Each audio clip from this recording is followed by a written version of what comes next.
हम percent number आते हैं तो माँ बाप भी दुखी होते हैं, कहते हैं हम मेहनत तो खूब कराते हैं लेकिन पता नहीं क्या है, पढ़ने में कमजोर है। ऐसे ही आप यहाँ पर चढ़ाओ या मत चढ़ाओ, धन दौलत आप चढ़ाओ या ना चढ़ाओ, मैं आपसे नहीं कह रहा हूँ। चढ़ाओगे तो अपने कर्म सुधरेंगे, ना चढ़ाओगे तब भी सुधरेंगे। लेकिन हम कल कभी भी किसी से कोई प्रश्न कर सकते हैं, क्योंकि 7 दिन के लिए आपके पास टाइम है, कोई प्रश्न कर सको मुझसे, और 7वें दिन मेरा दिन होगा जो मैं आपसे प्रश्न कर सकता हूँ।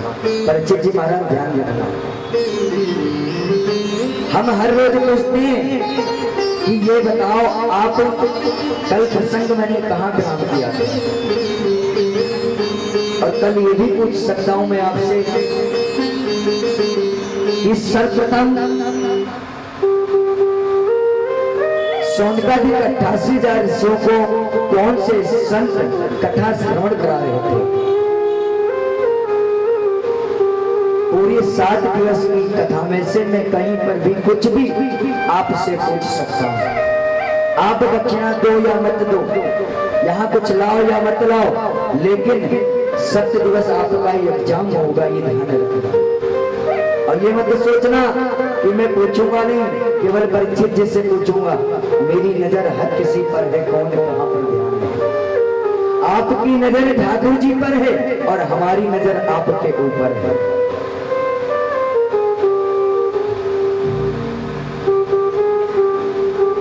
तो ऐसे ही हमें खुशी तभी मिलेगी जब हमें लगेगा, क्योंकि कहीं बाहर कथा होती तो इतना नहीं हम कहते हैं, कथा कहते राधे राधे जगते और अपने घर को चलते। लेकिन ये तो हमारे ही आश्रम पर, हमारे ही मंदिर पे और हमारे ही ग्राम में, हमारे ही मोहल्ले में हो रही है, तो प्रभाव तो होना चाहिए। बोलो बांके बिहारी लाल की, बोलो सांवरे सरकार की जय हो। परिचित जी महाराज कल कहाँ पे प्रसंग छोड़ा था? कल गोवर्धन उत्सव मनाया गया था।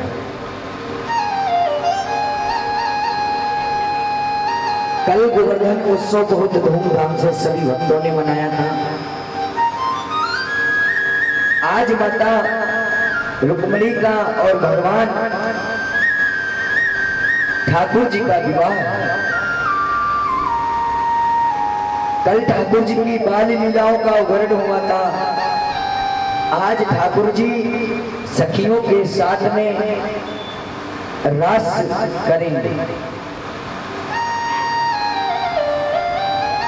जिसको हम कहते हैं रासमयी कथा। आज रास का प्रसंग है। जब इधर इंद्र ने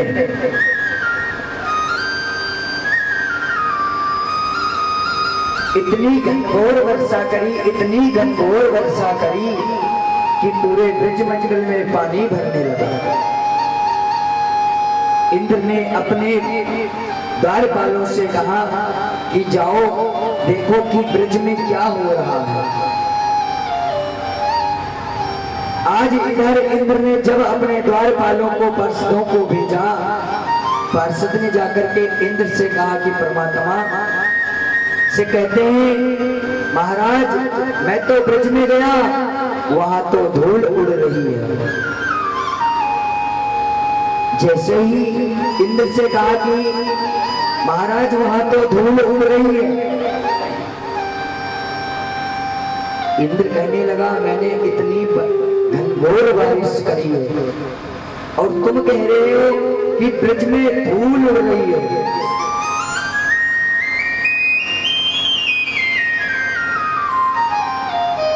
जैसे ही इंद्र ने कहा कि ब्रज में धूल कैसे उड़ सकती है, अरे जाकर के दोबारा देखो ब्रज तो बह गया होगा। द्वारपालों ने कहा मैं सच कहता हूं कि आप भी स्वयं देख लो। आज इंद्र ने देखा तो ब्रज में धूल उड़ रही थी। जैसे ही धूल को देखा कहने लगे मैंने इतनी घनघोर बारिश करी जैसे बारिश मैंने इस प्रकार से हुई थी कि मानो कि वृंदावन बह जाता।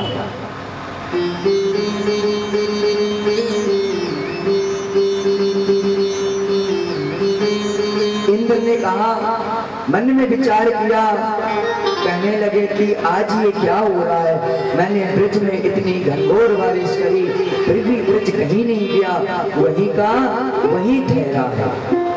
भागवत में ठाकुर जी ने स्वयं कहा, पूरा संसार बह जाएगा लेकिन मेरा वृंदावन कभी नहीं बहेगा। अरे वृंदावन आप क्या समझते हो?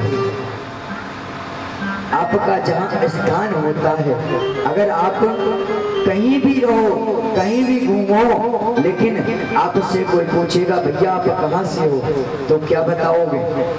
यही तो बताओगे कि मैं अलीगढ़ से हूँ। ऐसे ही ठाकुर जी के नाम का जो महत्व है, ठाकुर जी जहाँ विराजमान है, ठाकुर जी ने जहाँ जन्म लिया है, उसको हम वृंदावन और मथुरा कहते हैं। और कहा गया है, वृंदावन में वास मिले, मिले बिहारी की शरण,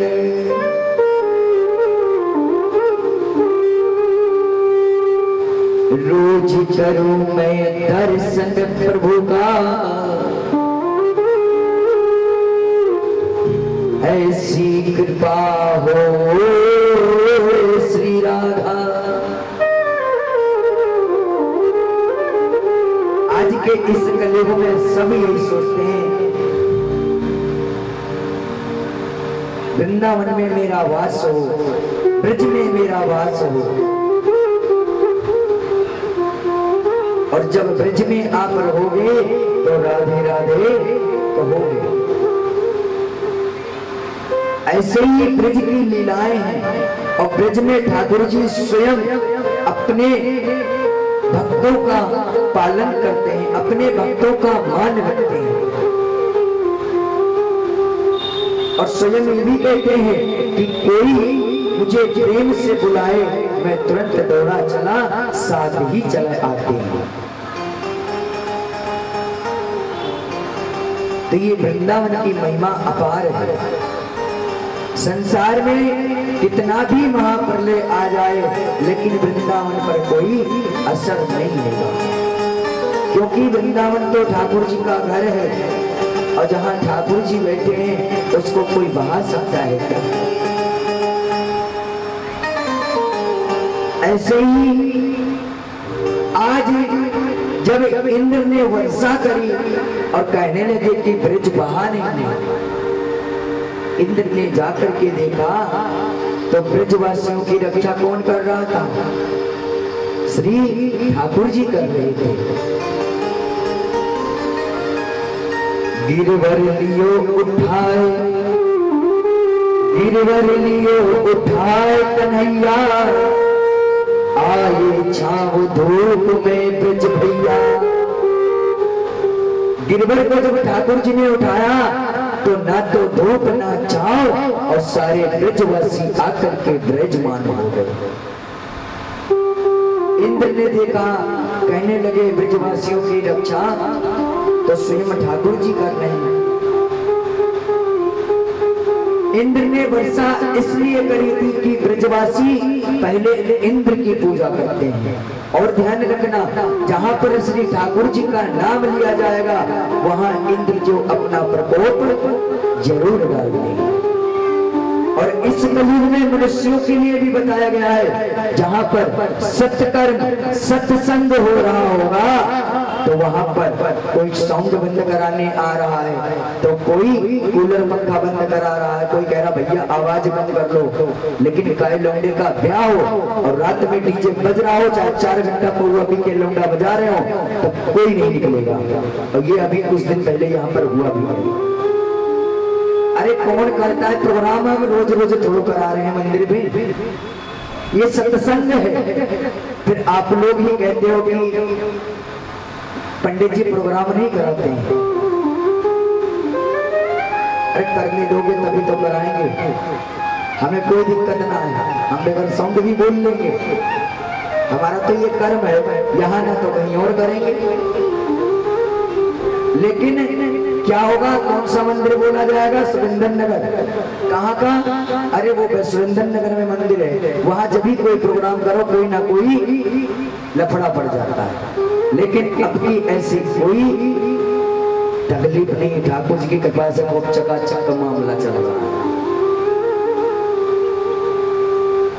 तो ऐसे ही ये सत्कर्म है।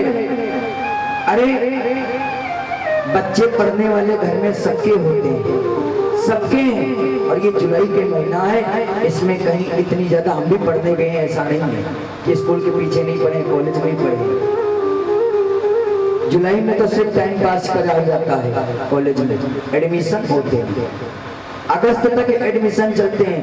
लेकिन बच्चे पढ़ते हैं, पढ़ाई भी जरूरी है और भगवान का नाम भी जरूरी है।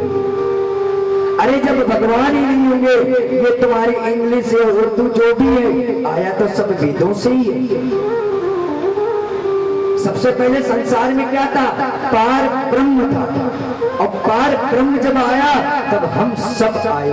जब हम सब आए तो संत ऋषि और मुनि ने ग्रंथों की रचना करी, और जब ग्रंथों की रचना करी तो इधर संतों ने संस्कृत को हिंदी किया और हिंदी से इंग्लिश से, और आज अंग्रेज लोग बन गए।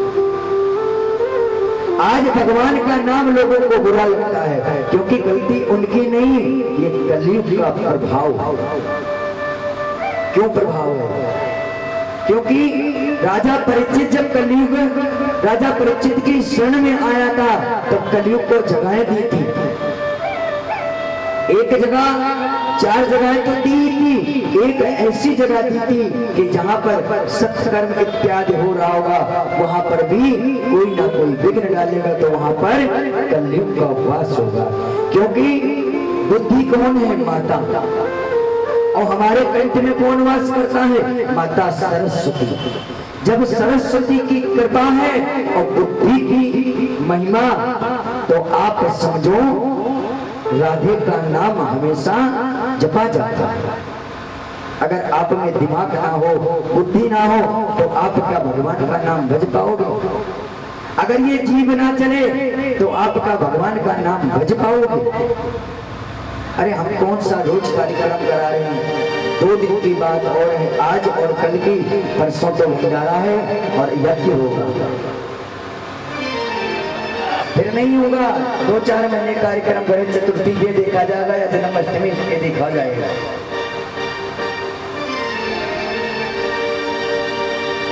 और एक चीज कहना चाहता हूं, इधर माननीय मुख्यमंत्री जी कहते हैं कि हमारे धर्म का प्रचार करो, सनातन धर्म का प्रचार करो, योगी जी कहते हैं। और इधर आपको पता नहीं होगा, जो धीरेन्द्र कृष्ण शास्त्री हैं बागेश्वर वाले, हमारे साथ ही हैं। आज के 5 साल पहले दिल्ली में हम सब लोग थे, उत्तम नगर में कार्यक्रम चल रहा था, और अभी अगस्त में जो हमारा कार्यक्रम है उत्तम नगर दिल्ली में ही है। इधर बागेश्वर वाले कहते हैं कि अपने धर्म का प्रचार करो, जो कलयुग से तुम्हें मुक्ति पानी है। अपने कर्मों को अगर सुधारना है तो परमात्मा का सत्संग करो। और इतना साउंड भी तो नहीं बजवा रहे हैं, या तो 4 बजे से 7 बजे तक चलता है, और सुबह या पूजा होती है 1 घंटे की बस।